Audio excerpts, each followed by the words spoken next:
Welcome back to another episode of the Overland Bonfire, brought to you by Blue Ridge Overland Gear, aka Matt. So Rick's as much of this problem as I am. he signs the paychecks. I write the Instagram captions. So So blame him for the memes. That's all I'm saying. yeah. Which today we cracked off our Thanksgiving memes, and I'll admit I just recycled the same 4 from last year because they're still golden, and their performance has proven that once again this year. Last year I couldn't decide on one, so I just posted 4. And this year I reposted the same 4 in a different order. So, Right. yeah. So one of the things we've decided to do is make beef jerky a continuing segment of the show. So we're going to test drive some beef jerky on every episode. Yeah. And so today we actually have, this is from Jimmy Hyman got this for us, gave this to us. It is it's black pepper, hard times, real beef jerky, smoke flavor added. Mm-hmm. It is. Call for comments or questions. Terrence, I'm trying to see where it's made. Oklahoma. Okay. Hard Times Beef Jerky, Oklahoma. Inspected and passed Department of Agriculture. That's good. Yeah. No, it's legal. Just no MSG added. Yeah. Gluten free. Gluten free. There, well, it might be some free range gluten in here, but mostly free. I will say that, like, and let's just do a quick reminder, if you haven't watched our beef jerky episode where we went through like 7 or 8, we're going on taste, we're going on texture, or I should say maybe flavor, texture, and then just like overall score, which for us, we're kind of on the same page, but realize that not everyone likes the like tougher, a little more sweat equity is what I like in my beef jerky. I want to work for it. Yeah, and this is pretty much everything in here I can read. That's good. Natural flavoring, chili pepper extract, liquid smoke, black pepper, cayenne pepper, garlic salt, sodium. I even like their container instead of a bag. Nitrate. Screw top. It is kind of nice. I guess you have to like order this. It used to be for sale some places, but now you have to kind of order on Amazon. Maybe they said. So I have to say, for me, this is like a solid 4.5 on texture. Yeah. Out of 5. Yeah, out of 5. Yeah. You're gonna have to work it. Isn't that the scale we were going on? Yeah. Just so people didn't think it was a 10. Right. Yeah. I mean, I really like the flavor too. I mean, you're gonna spend a minute on this, but it is solid stuff. I mean, I would give this a solid 9 out of 10 overall. Yeah. Taste, I'm with you. I'm not as much of a black pepper fan as like you and Cam. Yeah, I like black pepper. But it's not. I don't feel like I'm just like turning up a shaker. No, you're not overwhelmed by black pepper. No. If it had a touch more salt, I think it would probably make a 5 for flavor, 5 out of 5 for flavor. Yeah, I'm thinking like 4. Texture is like a 4.5 because I'm with you. It's like it's almost perfect. Mm-hmm. And overall, I'm going to give it a 4.5. Like, this is my jam. This is what so I you would say 9 out of 10 too. Yeah. This is what we're striving for in the Great Jerky Project of the winter of 23. The winter of 2024. Yeah. May crossover into next year. So anyway, Hard Times Beef Jerky, really good. Jimmy, thanks for bringing this to us. I think I'm going to get some of this. Yeah. I don't know if they carried a green top, but yeah, Jimmy is an integral part of the Green Top. Green Top Outdoors, just north of Richmond. One of my favorite shops to stop in at. Anytime I'm that way, I even make special trips, 2.5 hours just to go to Green Top sometimes. Yeah, no, a great store and a great dude. For sure, no doubt. So I wanted to pull up some Instagram stuff here just so we didn't say it wrong. Take no space. What are we talking about today? So, we're going to record a couple. But for this first episode, we're going to dive into something with some folks that we knew about already. But we actually got to hang out with them a bit at Adventure X Fest. They camped right beside me, actually. When he says we, he means him. Yeah, me and the mouse in my pocket. Yeah, I represented Blue Ridge Overland Gear. The team was with me in spirit. Right. Yeah. A funny story about being in I'm not giving you the rest of the beef jerky. Yeah, that's fine. Funny story. We'll save an X Fest. Have at it. About being in a shower cube during a thunderstorm. That was an interesting experience. But we'll do that for another one. So the Radio Chatter game. You can find these guys on Instagram, but this is from Paul and I believe Bethany, if I'm not mistaken, Gunnels. They live up in Michigan. They've done a bunch of trips with Jason from MSO, and they had this idea for a deck of cards, right, and a nice carrying case. We can appreciate that for some campfire, lantern light fun, especially when it gets dark at 5 o'clock, like it did, this weekend when we were camping. Yeah, for sure. But with the idea that it's called Radio Chatter because there's like conversation prompts on these. So you've got for the people that are watching via video, deck of cards you can see, but then each card has a prompt on it, which I think's pretty cool. So we're going to go through a couple of these because, we're always looking for conversation topics for the Overland Bonfire. All right. Yep. And I'll admit, I David Blaine this. I pre-selected these cards. So, yeah. They are brand new, so they're like real slick. So, Ace of Spades. I didn't necessarily... and you can play with them. Yeah. That's a regular deck of cards. Okay, that's even better. I didn't realize that. Yeah. Well, that makes it even better. A full suite in here. You can be out playing solitaire, asking yourself questions. Yeah. That's how you make sure no one camps right next to you. That's right. Yeah. So, if you could go on a road trip with any famous person, who would it be? That's Ace of Spades. That's a good Ace of Spades card. I think we may have even hit on this. I don't know. I don't know. I think we touched on this with CT, and it was like living or dead. Do you do it for the cool factor, or do you do it for the conversation factor? God, I don't remember that at all. I have zero desire to go on a trip with anybody famous. Yeah. There's nobody that leaps to I don't. First off, I don't even know that I can. In my head, I don't even there's not a name that shows up. I don't even know that I know anybody's name who's famous, really. Yeah. I mean, John Wayne. Okay. Well, yeah. All right. Yeah. All right. The dude. How could you not go with it? Or Elvis? I mean, there's all right. There's some givens. Yeah. Okay. I mean, Johnny Cash maybe post the Heavy Coke days. Yeah. There's a few like that for sure. I mean, Hank Williams Jr. I mean, but those are the only kind of things that would come to my mind would be probably, country musicians, and I still don't know that I'd actually want to go on a trip with most. Right. We don't know what we don't know. Right. Yeah. I think Kid Rock would probably be pretty entertaining. I mean, if we're. That's true. But I don't really. Yeah. Short of that, I'm not really I know no actors or actresses off the top of my head. Yeah. Not that I don't watch movies or anything. I just don't know any of their names. That's me. I'm like, he's the guy that was in the thing with the other guy that was in that other thing. Yeah. I got nothing. I don't know directors. I don't know any of that. I pay no attention. Yeah. I try not to fill my brain with shit that I'm not. I'm trying. I have to say, if I had to pick one, obviously dead, but I bet John Steinbeck would be a kick-ass road trip partner. Because I mean, he went on a trip to Baja with his dog just to write a book once. Yeah. Okay. So if we were gonna, if it was an author, we ate at the restaurant, Hemingway. Oh yeah. Hemingway would have to be the. Yeah. And Hemingway's son is around, kind of doing some writing, I think, and grandson, right? Grandson, yeah, sorry, grandson. Yeah, grandson or somewhere in there. Yeah, he's doing some similar big game hunting type stuff now. His middle name's Hemingway. Hemingway Adams. I can't think of his first name. Yeah. Yeah. Other than that, I got nothing. Field Ethos. He writes for Field Ethos Journal and stuff like that, I think. Okay. Yeah. No, I think he would be good. I think Steinbeck. I've always been a Steinbeck fan. Yeah. Just because, Tennessean, and I enjoy his stuff. I would say maybe Cormac McCarthy, but I just got done listening to Blood Meridian, and I always forget how dark that book is.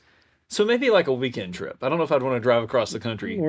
That could get intense. That's the problem. You can get through about anything. You can get through a couple days with about anybody. Yeah. More than that, it starts to get touchy. If you've never listened to or read, I should say, I like audiobooks a lot, but Cormac McCarthy's some really good stuff. But Blood Meridian is rough.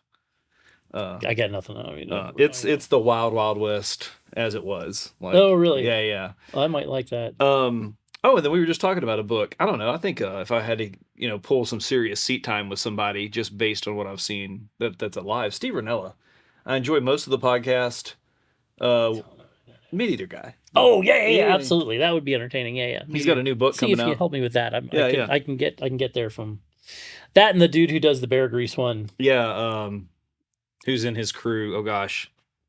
that does the storytelling on Bear Grease stuff, that Mhm. on the Bear Grease podcast. I mean, if you really want to listen to a good podcast, you should be listening to Bear Grease. But just so you stop know, this and play theirs because theirs is really good.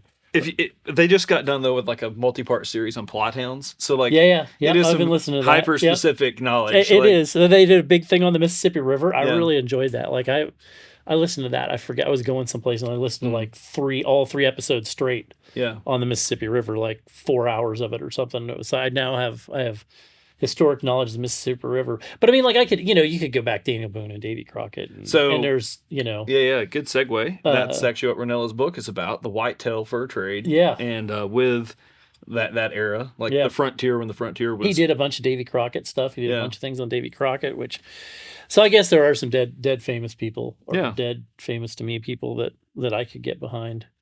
All right. Spending some time with. Next, what are your trips? Oh, I'm sorry. What are your tips and tricks for route planning?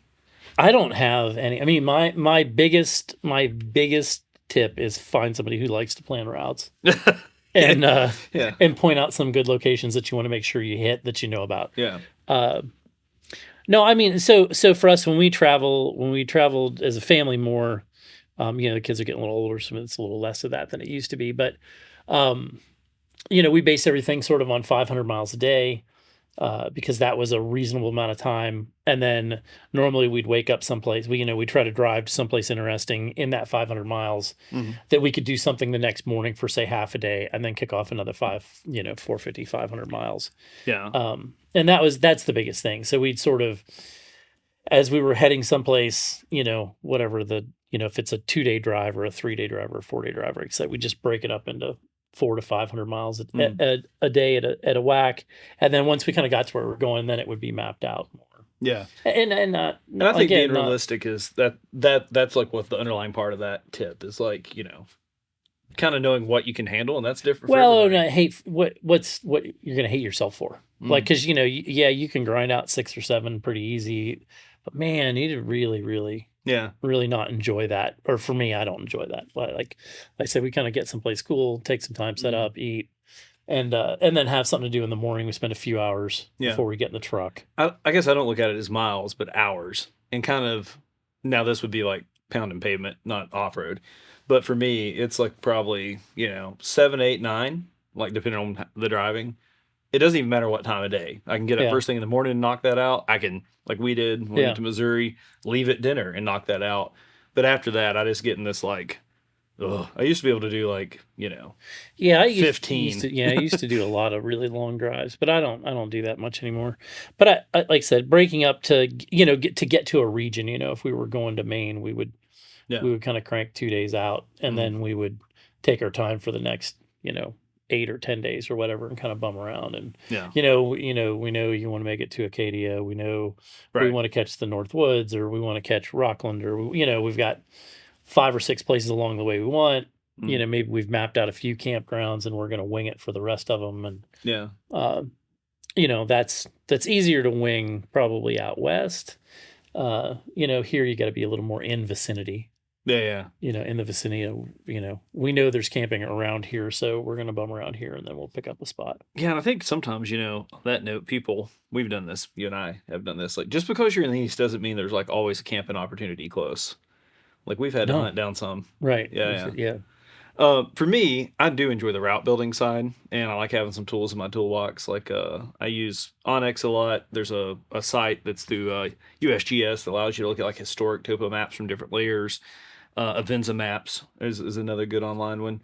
And just building those out. And then I think for me, maybe one of the tips for route building is like being aware of who's in your party and kind of like what their appetites are. Like, are they looking to do 5 miles of really hard trail and it's going to take a couple hours, Right.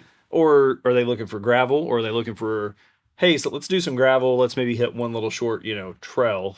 Yeah. And then what time they want to get into camp, Yeah. We talked about that some this weekend at the flea market, how some folks, even trip to trip, have like a different expectation. So being cognitive of that with your group, I think, is really important. Yeah. So. Yeah. No, I like to be pretty well wound down sort of early. Yeah. I hate rolling in super late. Yeah. But I'll also get up and roll at a decent time. Yeah. Which not everybody wants to do. And I just, I have a 7-hour bladder, so Yeah. Well, every time I go to bed, I wake up 7 hours later, and I'm kind of ready to go. Built an alarm clock. Yeah. So now it is, and as I've gotten older, it might be 6 hours and 45 minutes. I don't know, but no, so I've been playing with Onyx quite a bit lately. Yeah. Even around the farm and stuff, kind of playing with it, using it for different things and Yeah. measuring stuff. And I could see that as a tool that I would probably use at some point Mm. to do some of that. But Yeah. that and Google Maps, man. Yeah. No, Google for sure. A matter of fact, we were just talking about this weekend. Like the wildfire layer that's on Google Maps, so you can see where fires are at and the smoke and stuff. Yeah, especially because we have a giant wildfire right now. By the time you see this or hear this, it should be out. But like I think coming up on 7,000 acres, right?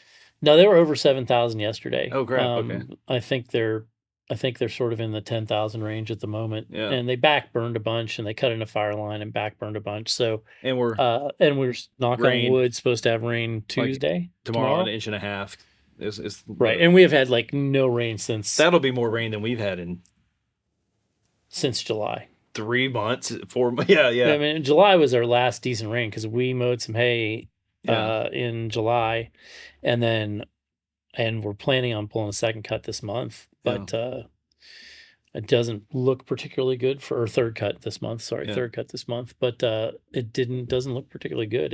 And for listeners not around here, I was talking to a buddy this morning that's out in Oregon, and he was like, "Wait, wildfires November?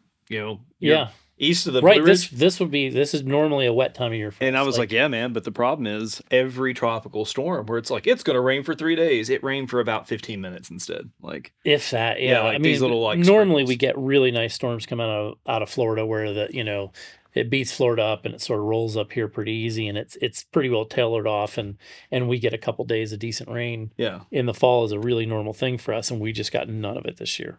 No. But yeah, there's a lot of cool tools, being cognizant of your group and what you can handle, Yeah. So again, pre-selected. Hey, Matt, how do you keep everything organized? Wow, that's a Blue Ridge Overland gear. Yeah. Step one, found a bag company. Yeah, right. Step one, start your own bag company because your stuff is in total chaos. And my truck is slightly in chaos at the moment. Actually, it needs to be reclaimed.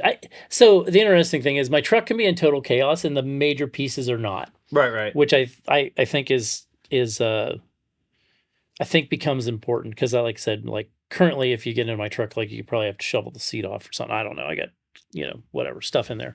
But like my first aid kit's where it's supposed to be, my fire extinguisher's where it's supposed to be. I've got tie down straps, they're always in the same spot. I've got winter gear, it's always in the same spot. So my core pieces are actually still very, very, very, very together. I know where my winch controller's in a pouch on the back of my seat. Yeah. And some bigger sort of chopping tools are they're in their regular spot they're tied down so they don't become projectiles. And I'm with you there. I think that's part of it because I always have like some projects and like some junk mail and like crap like that laying around. And it's rifle season started Saturday, so there's a rifle in the truck because But if you give me 10 minutes, like I'm ready to roll. Like no, right. It doesn't take me much to throw clothes in it and in an X-Ped. I got another X-Ped this weekend at the flea market. You just missed it. Yep. And I adopted number 4, 3, 4, 5. Oh, it's got to be more. I think there were 4 stacked up in the closet or out like there last time I was at your house. So there's got to be more than that. I don't know. It might be. I don't know. Which one did you add? Like, was this So this is a 20-inch wide, the winter one, like the 7.5 or whatever. You got that from Steve, right? DMV Nomad Steve? Yeah. He hooked me up on that for sure. That's a good. I missed a Helinox cot from him. I looked at it and thought it was a chair. Got one, don't need that. And then I saw a guy walk out with it. It was like, crap, like $40. Which, speaking of the flea market, before I tackle the more organized question, so yeah, we just had it November yesterday, 19th, 18th, whatever it was, 2 days ago. Yeah, and we did one in spring. We're thinking we're gonna go back to one. So if you're listening, you made it this far, if you're like to come to the flea market, let us know. Would you prefer that like what, April? Yeah, April or the like November time frame? Yeah, we're trying to hone this in, maybe make it one big one. So yeah. For me, it's that, and then the gear at home, I try to keep like a box of kitchen stuff that it's got fuel, utensils, even a few like backpacker pantry top meals, some seasoning, you know, 2 plates, 2 bowls, uh, some instant coffee. So I can just grab that. Yeah, I really should do something like that. Right, currently I have like in the back of my truck, recovery gear is always there. Um, tire repair kit's always Yeah. there. Tools are always there. I have a stove. I have like a jet boiler, a Primus stove. Uh, something I can make coffee in. So I have a French press. I have coffee, Yeah. and there's always a cup or one of the Yeti thermos things around. So, Yeah. but I really need to probably up my game on. And that just lives in the basement inside the door. Like, so Yeah, it's like, this lives in the drawer in the back of my truck. yeah. So I know I've got like, there's a pack of or two of oatmeal. There's 2 or 3 Mountain House. There's enough coffee for a day or two. Yeah, So if I'm just going out for the weekend, I can grab that. We may not be eating like kings, but I won't starve. So, yeah, he won't die. So I should like throw some ramen in there. yeah, yeah. I mean, I think I've and got a plate some. and a bowl and just some of that stuff in Yeah. case I'm like dying hungry. I've got some of the peak refuels that last for like 15 years or something. Pretty really good. So, Yeah. what other hobbies or activities have you incorporated into your travels? I appreciate how they worded that. Not necessarily all the time, but just Go ahead, Rick. This is Yeah. you have way more. You have incorporated. I collect hobbies. That's my That's my your thing. hobby. So yeah. It kind of, I guess you probably break it down into two. Like, really like riding a bike, and I really like fly fishing. So done plenty of trips where like kind of the idea of the truck, was to be a base camp for a big gravel ride, or a big trout trip, where we're gonna go somewhere, we're gonna park, and we're Catoosa Wildlife Management Area. It's in Middle Tennessee. Think about that one. We go out there, we camp off grid, but just miles and miles of gravel, like epic climbs and stuff. Yeah. But not a lot of great places to camp, like for bikepacking. And so we'll just base camp and just ride each day, stuff like that. Similar thing with fly fishing. Go up in West Virginia, find a spot near a stream, set up camp, and then either take 2 trucks and use one to run to different places, or just walk it from there. A lot of times you can just fish. Yeah, I think it's interesting because I don't even. It's not even. I don't even know that it's like like so. If I were going to say the two things that my truck gets the most use for right now, and gear gets the most use for right now, that aren't just straight, sleeping on the ground kind of stuff or in a tent or whatever. It would be rifle matches, because it seems like we're always at rifle match. We camp at rifle matches a lot. And then it would be rodeos. Yeah. So, it's typically horse trailer, all my regular stuff. I mean, I think that's the thing that, you need to think about. Like, or at least that's the way the way I think about a lot of that stuff is like, well, it doesn't do me. It's not just about, for me, it's not just about, oh, I'm going to go travel here to do this, or I'm going to be, driving in the woods. It's, I've got my shit stocked and Yeah. I've got, if Nora tomorrow night we'll go to roping practice. Well, I'll have, there's a reasonable chance I'll be running late, because this is just my norm. I'll be running late. I'll roll up, like, probably run in the house, maybe grab something to eat. She will probably hook up the trailer, load her horse, Yeah. and be ready for me when I get there so she can go rope, right? But normally so if that happens at, let's say that's 5:30, we're there at 6, she's going to rope till 9 or 10. By, 6:15, I'm hungry and wish I had coffee. Yeah. So I mean, like, I'll end up breaking out. Like I said, I'll break out the jet boil, and that's why a lot of that stuff is in there, because Right. Because it's just stuff that I use really, really regularly. Yeah. And not just travel related. And I think that's one of the things that, the more efficiently you can kind of keep stuff and the more stuff you can find easily, Yeah. the more apt you are to use it. And Yeah. and the more places you'll find yourself, oh man, I'm so glad my fridge has insert whatever in it. Yeah. No, I mean, we've even been here in the shop, like Brady and I've been like, oh, we brought food, we forgot to bring drinks, for lunch. Yeah. Oh, there's something to drink in the fridge. Yeah. Right. No, that's a good point too, and that's one reason I'm really hoping I want to get the new deck door for my truck, because I So like most of that how stuff lives in my deck yeah, drawers. yeah. So taking up room in the cab or having it somewhere else, so I can kind of have like air, Yeah. tools, recovery, but also a And deck drawers got that new thing with a like way better. Is that the one you're gonna yeah, get? yeah. So the mid size they just debuted the mega drawer. It's I'm really bummed out. I don't know don't this. quote me. It's around 3 feet by 4 feet, like a 3 feet wide, like 48 or 9 or something long. And it's supposed to be like straighter walled and Yeah, stuff. yes, So and that's on the new mid size. That's on the new full size. That still has 2 drawers, but that has carried over to the full size. that I'll be interested to see what that looks like. If that's a lot more room, I probably would switch. Yeah, I'd probably sell mine and switch. 210 or 20 liters for the mega drawer, Yeah. 400-pound rating, and aluminum bottom. And it comes clear out, right? Doesn't it come way further Yeah, out? yeah, and I think they even extended like yours. Like they extended yours to where there's only like 8 or 10 inches that are up underneath the See, deck. that's my complaint on mine. Is Yeah, there's yeah, probably 2 foot underneath the deck on mine, which means you got to climb in the back to yeah, get to yeah. stuff.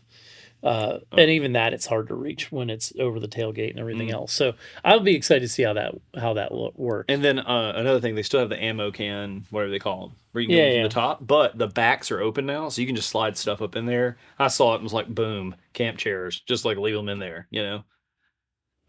The backs are open. What do you mean? Like so, I think there's like you can just leave the back plate off, so you can just slide stuff up beside the drawers or drawer if you have the midsize. Yeah. Oh, really? Yeah, I think. So the little side Hmm. pieces. Yeah, I'll obviously. Oh, that's all right. Well, so, but that would be slick too. Yeah, Mhm. if you could throw stuff in up to where the fender well is. Yeah, long, skinny things, Yeah, keep them yeah, from eating up like you space. said, like chairs would be great Yeah. because my chairs are clear in the back of my drawers.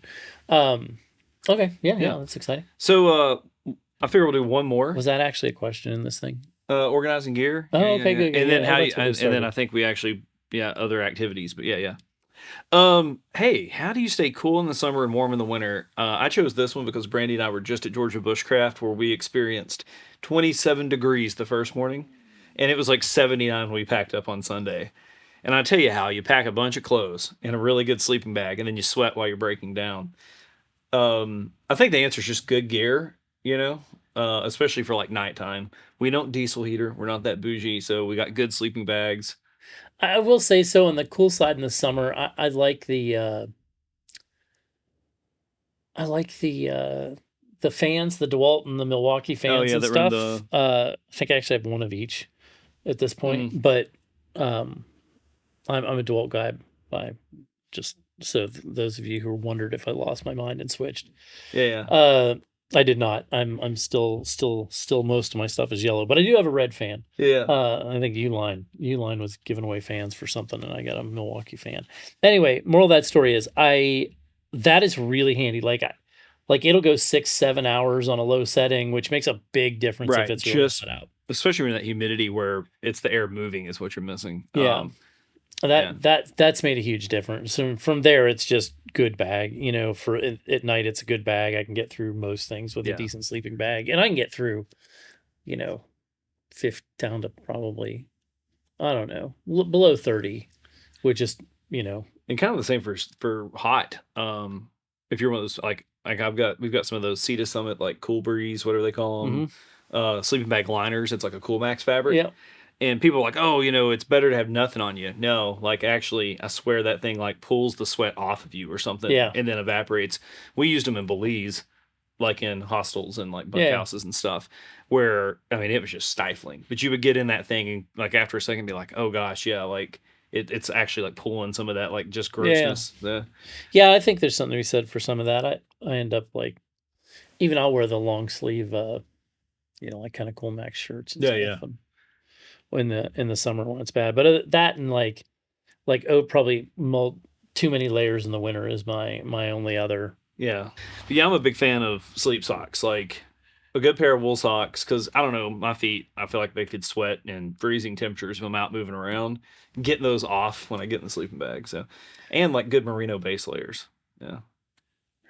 Yeah, I in the winter I run. Matter of fact, a big portion of the year I run like lightweight merino long underwear. Yeah. Pretty much from now on. Although I don't have any on today, which is weird because normally I do. But yeah, I mean it's just gear. I mean it's like owning decent gear, buy decent gear once. Yeah. I mean again we've talked about it before. I have a -15 like 700 filled down bag that I bought in 93 or something. Yeah. And it's been well cared for, and it's only stuffed if it's traveling. And if I can travel with it unstuffed, I travel with it Yeah. unstuffed. And I still use that bag. And like I said, I'd leave it open. But I got like the foot box in the bag, so I would leave it open, unzipped, and it'll take me down to probably close to 10, 15 degrees, not even zip it closed. Yeah. With a good sleeping pad. Right. Which is the next bed.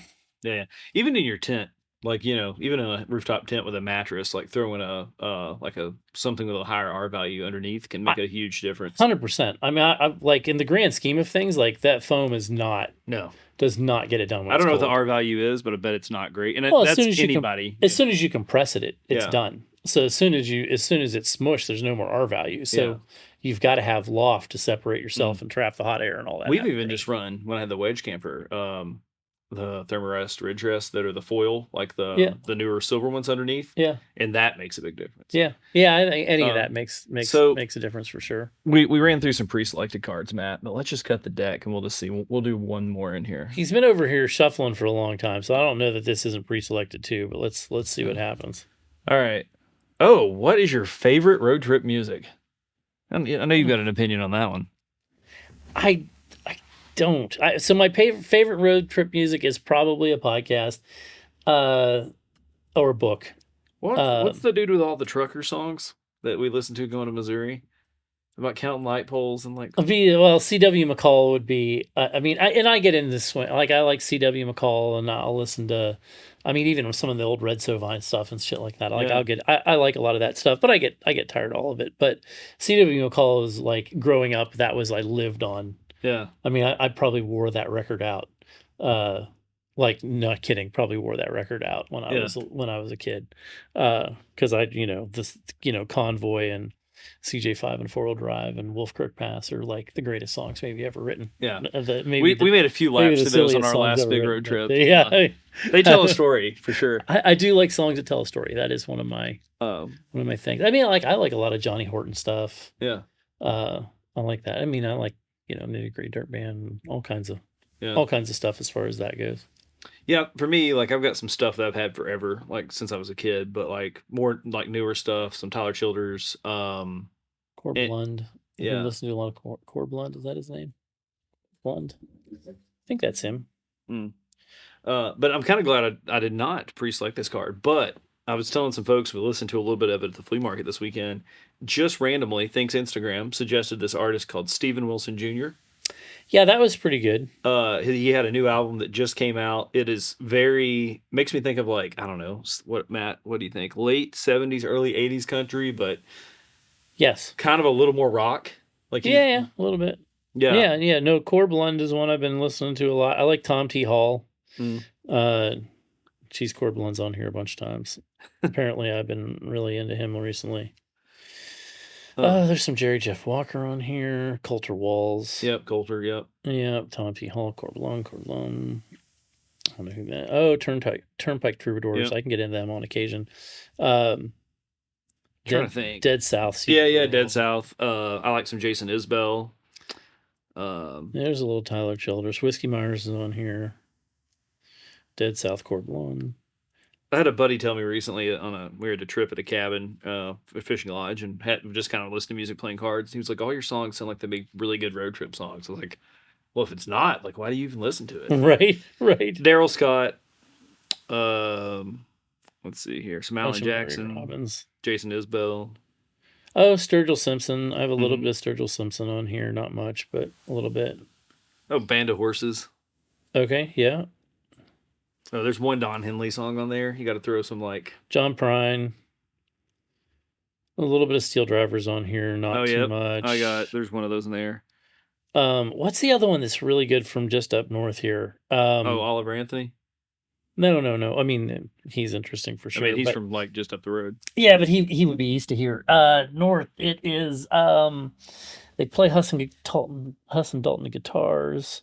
Oh, yeah, we were talking about these guys in the shop the other day. Steel Wheels. Yeah. Steel Wheels. Yeah. Now they're pretty good too. Okay, I have to check them out. I go through fits of them. And those guitars are also local. That was the that was the both things are just over the mountain. Yeah, just north of us.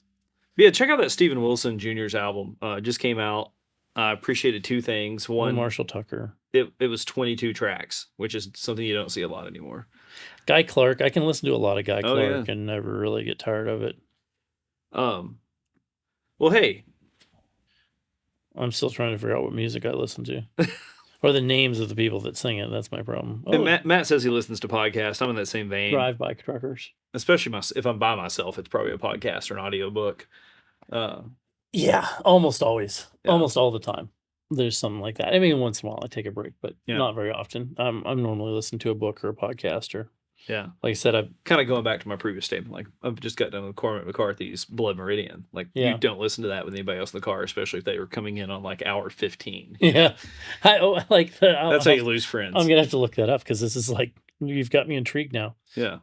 Yeah, Talk Dirt to me. So if you ever get bored, Talk Dirt is good. That's a farm related Yeah. I think it's Talk Dirt to me. That's a farm related podcast. If you guys are ever bored and want to hear about ag, it's a vet and a row crop farmer that They're like related, right? Yeah, they're cousins. Yeah. And they one I that don't know. That's a good one. And Bear Grease is my other like I don't ever miss. I listen to almost all those. Yeah, Talk Dirt to me and one that I need to get on. The guys that while we're talking about podcasts, it's funny. A buddy texted me recently and said he was kind of looking for some new stuff. But the SE Knives, it's called SE/Rat Pack Podcast. They just got back from a trip to the rainforest, and I think they're going to do a multi-part, but they just dropped the first episode about their trip down the rainforest to Colombia, Peru.